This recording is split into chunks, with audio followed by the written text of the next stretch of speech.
বাংলাদেশের উপকূলের কাছে একসময় ভাসমান হাসপাতাল চালু করা হয়েছিল।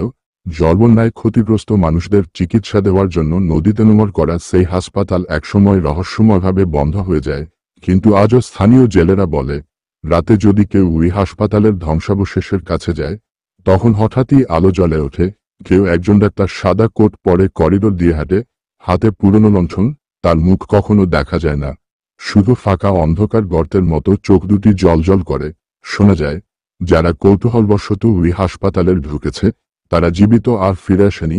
একবার দুজন যুবক মজা করে রাতের বেলা নৌকা বেঁধে ভেতরে ঢুকতেই তারা দেখে পুরনো বিছানায় রোগীরা শুয়ে আছে, কারো শরীর অর্ধেক, কারো মুখ নেই, কেউ বা কেবল হাড়ের খাঁচা।